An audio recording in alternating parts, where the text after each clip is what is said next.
You're an artist, right? Yes. And you plan to use your art in your career. Yes. Do you feel like there are certain privileges offered to some artists over others? Absolutely. In what ways? I think that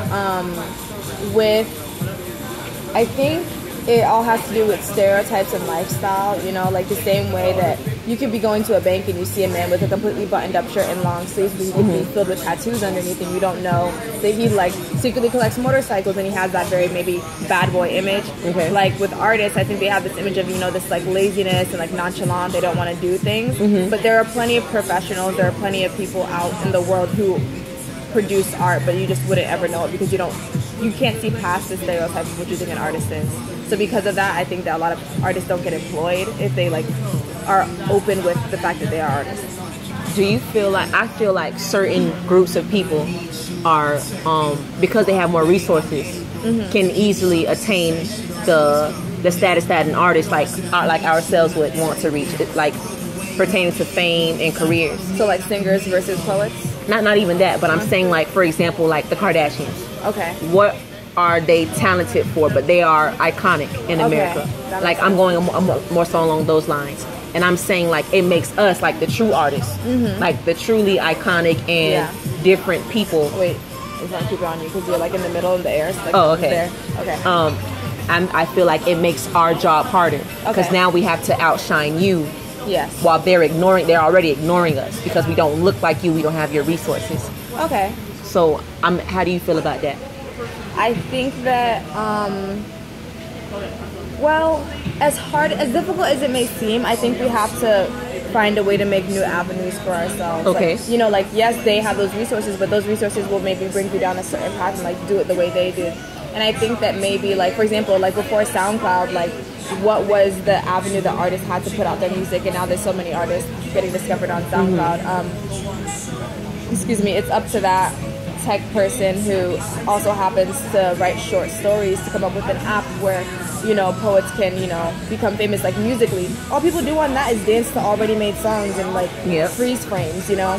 And I think it's not so much about, yes, I completely 100% agree that we don't have those resources and we don't have those things, but at the same time, I think it's about maybe using our creativity to think of new avenues, new ways to get noticed that maybe haven't been thought of before in a way that doesn't compromise the integrity of us as artists. So it could be, if we're not seen as professionals, maybe we suggest to the company that we work at that for our new breakfast that we have a spoken word. Like recently, just this past summer, the graduating class for Harvard or Yale, a black man was the valedictorian, and instead of a speech, he did his spoken word poetry. Wow! And that's a beautiful way of saying that, like, this is the embodiment of who I am. Yeah, I went through this collegiate career, and at the end of the day, I'm going to use the intelligence and what I learned through this to, you know, shine that way. So maybe like when FIU hosts, you know, when they bring out people like speakers like people who are speaking on Fortune 500s, people who are speaking at business breakfast, maybe we can volunteer ourselves at those kind of events so that we can start to be, you know, noticed in another crowd if like the people who we want to get noticed by are noticing us. Like, you know. I have one more question. So I'm hearing what you're saying, but I still feel like if I were to walk into a room and someone who looks like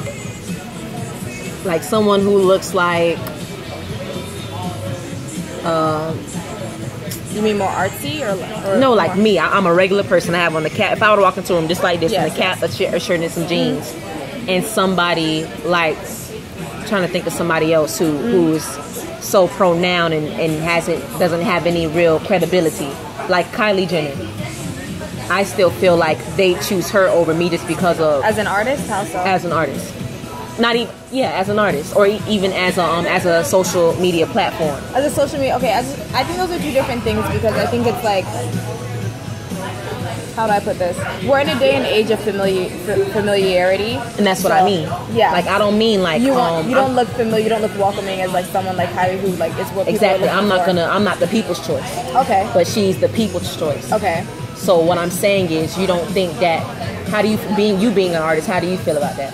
I think that it sucks and it's unfair, and I feel like that has more to say about our society and where we've let it go than it does about maybe the way people individually feel on the inside, because a lot of people today, they're not individuality is a word lost. It's a hidden pastime, you know what I mean? Yeah. Like, nobody's an individual anymore. Exactly. It appears, that's my, my personal opinion. Exactly. But basically, because I mean, like 10 years ago, the word basic didn't exist. Like, there was no such thing as a basic looking person. Yep. You know what I mean? Like, everybody was by default an individual. Yep. And I think that the best thing that we could do is to keep doing our art, but to get smarter about it, like I mentioned earlier. Because, like, if you look at, 5 years ago, people would say this is what a lesbian looks like, this is what a gay person looks like, but they have done, dynamic has changed. And now that dynamic has changed, because they're like, I am the face of this, and this is what I look like. I may not look like your, you know what I mean, average, stereotype, but I think we have to maybe get a little bit smarter and more adamant about showing the real face of what it means to be creative and what it means to be an artist,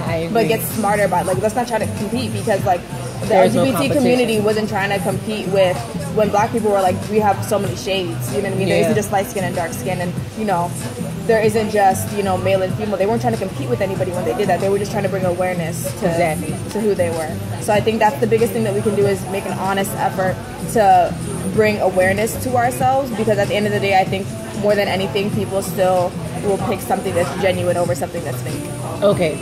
That's my belief in society, that I believe that that's still true, that people still believe in being genuine and real. And they go for that more than they will something that's ingenuine, because people will see through that, I believe. So. Thank you, Mo. You're welcome.